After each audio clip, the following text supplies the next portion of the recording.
de parler de votre stratégie commerciale et marketing, parce qu'une fois que votre offre est disponible et que vous avez la capacité de la distribuer, vous allez devoir faire savoir qu'elle existe et qu'elle est formidable. Bonjour à toutes et à tous. Je suis votre coach Apip, experte en entrepreneuriat chez Apip Guinée.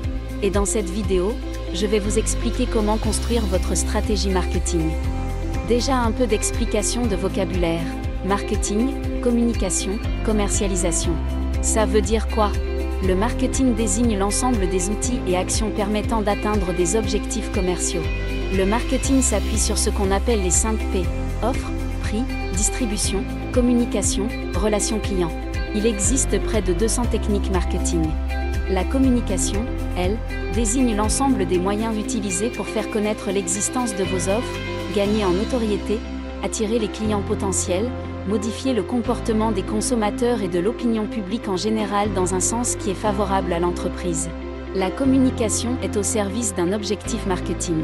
Et la stratégie commerciale, c'est la mise en œuvre de tous les moyens visant à atteindre vos objectifs commerciaux.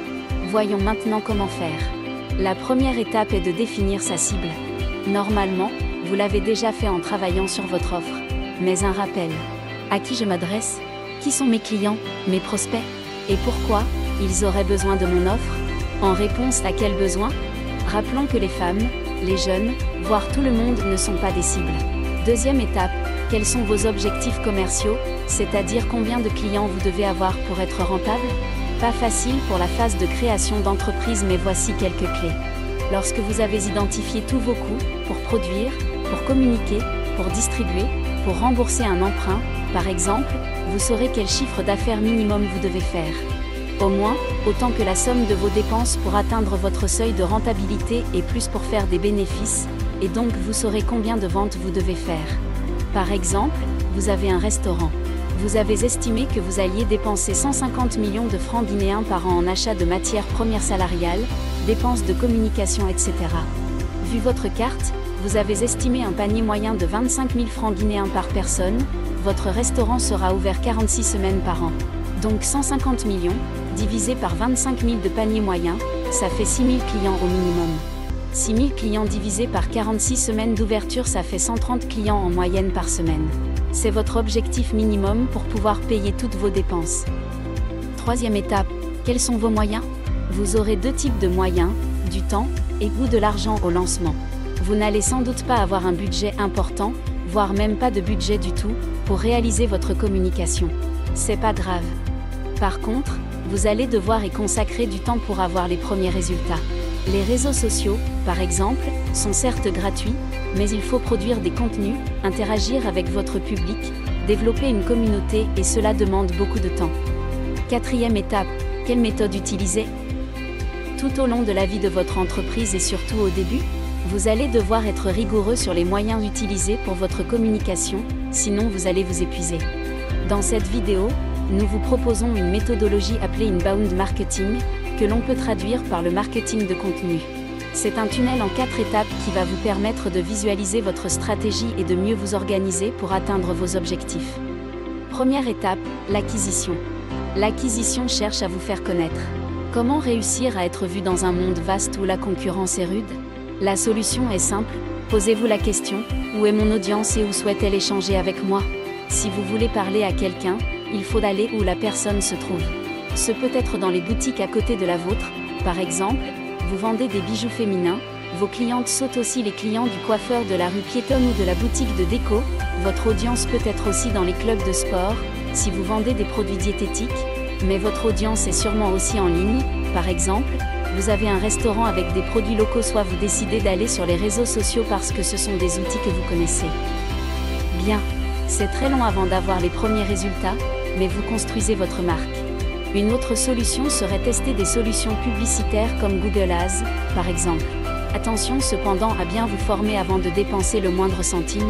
De manière générale, pour vous faire connaître, il faut multiplier les points de contact, réseaux sociaux, événements, relations presse, publicité, autant d'outils d'acquisition qui permettent de toucher une nouvelle audience que vous ne connaissez pas et qui ne vous connaît pas.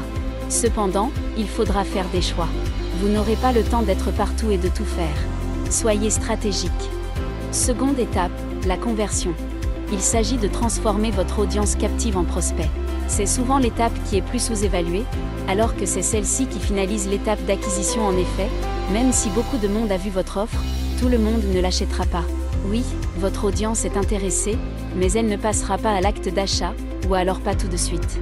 Vous devez garder le contact avec votre audience régulièrement pour vous rappeler à leurs bons souvenirs. Pour cela, plusieurs solutions sont à votre disposition. La solution la plus répandue, c'est de proposer du contenu avec une grande valeur ajoutée, un livre blanc, un webinaire, une invitation à un événement, des vidéos pédagogiques sur le sujet d'expertise de l'entreprise. Une autre solution serait de réaliser des salons professionnels. C'est souvent le bon moment pour demander à votre interlocuteur de laisser son adresse email, par exemple, pour leur reparler plus tard. Une troisième solution peut être de proposer une promotion exceptionnelle en échange d'un email. Enfin, si vous optez pour une solution sur les réseaux sociaux, que ce soit Instagram, Facebook, TikTok ou Twitter, ces applications proposent tous des outils de conversation. N'hésitez pas à les utiliser pour échanger avec votre audience régulièrement. Pour vous donner un exemple, retrouvons notre restaurant qui se lance. Maintenant que vous avez touché vos premiers publics, vous cherchez à qualifier cette nouvelle audience, c'est-à-dire avoir leur email pour créer par exemple une newsletter à leur envoyer. Alors lors de votre soirée d'inauguration par exemple, vous pourrez inviter les visiteurs à laisser leurs emails à l'entrée. Avec cet email, vous êtes sûr de toucher l'ensemble de votre audience. C'est une méthode de communication assez efficace encore aujourd'hui, on dit que vous générez des leads. La troisième étape, c'est la transformation. La transformation de vos prospects en clients. L'objectif, c'est de nourrir votre prospect pour l'accompagner dans son cheminement vers son acte d'achat.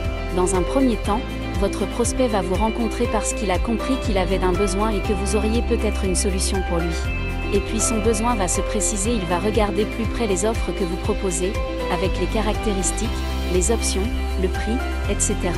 Et il va vouloir passer à l'acte d'achat et il va regarder l'ensemble des offres pour choisir la meilleure pour lui. Chaque étape est importante et nécessite une communication adaptée. Si, par exemple, vous faites une offre de 10% dès le début de la relation avec votre prospect, vous risquez de vous décrédibiliser, sauf si c'est votre argument pour encourager justement l'achat. Envoyez-le plus tôt, par exemple, au moment où il a rempli son panier dans votre boutique en ligne, mais il n'a pas encore cliqué sur payer à ce moment-là, poussez-lui les 10% pour le faire passer à l'acte. Reprenons le cas de notre restaurateur, il va profiter de sa newsletter pour réaliser chaque mois un dîner unique, par exemple plus haute gamme que la semaine où les places seront très limitées. Il va donc créer de la rareté pour encourager ses prospects à devenir clients. La quatrième étape, c'est la fidélisation. Une fois que vous avez réussi à vous faire connaître avec l'étape d'acquisition, vous allez transformer votre audience en prospect, c'est-à-dire une personne qui vous laisse se coordonner parce qu'elle est intéressée, puis en client. Mais une fois que vous avez votre premier client, ce n'est pas terminé. Vous allez devoir travailler la fidélisation. Mais qu'est-ce que c'est ? C'est le fait de faire revenir régulièrement les clients vers votre offre en général, parce qu'on est satisfait. C'est une étape essentielle dans votre processus commercial, parce que les clients recommencent souvent les offres auxquelles ils sont fidèles. C'est le fameux bouche-oreille et c'est la technique la plus économe pour vous et la plus efficace, car il y a une notion de confiance entre vos nouveaux clients et vous, plus qu'un intermédiaire de confiance, un proche souvent vous a recommandé. Pour créer cette fidélisation, vous ne devez pas vous faire oublier, vous devez garder le contact avec vos clients. Vous pouvez les appeler, leur souhaiter vos vœux pour la nouvelle année, organiser un événement pour eux, bref autant d'actions qui leur permettent de vous rappeler à leurs bons souvenirs.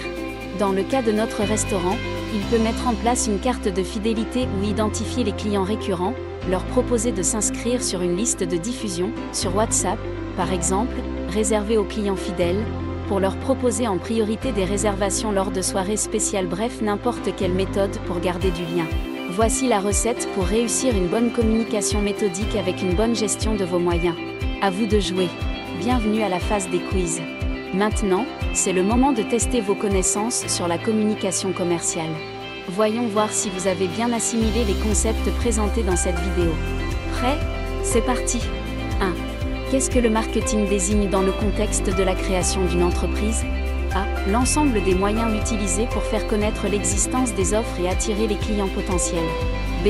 L'ensemble des outils et actions permettant d'atteindre des objectifs commerciaux, en se basant sur les 5 P. Offre, prix, distribution, communication, relations clients. C. La mise en œuvre de tous les moyens visant à atteindre les objectifs commerciaux de l'entreprise. Prêt ? Alors la bonne réponse est B. 2. Quelle est la première étape à réaliser dans la construction de votre stratégie marketing? A. Identifier sa cible et comprendre ses besoins. B. Définir ses moyens, temps et ou argent, disponibles pour la communication. C. Choisir la méthode de communication à utiliser. Prêt? Alors la bonne réponse est A. 3. Qu'est-ce que la fidélisation dans le processus commercial d'une entreprise? Mettez votre réponse dans les commentaires et voyons si nous avons des experts parmi nous. Retrouvez toutes ces informations sur les canaux de communication de l'Agence de promotion des investissements privés et sur le site internet de l'APIP. www.apip.gov.gn. Je vous dis à très bientôt pour des nouvelles vidéos.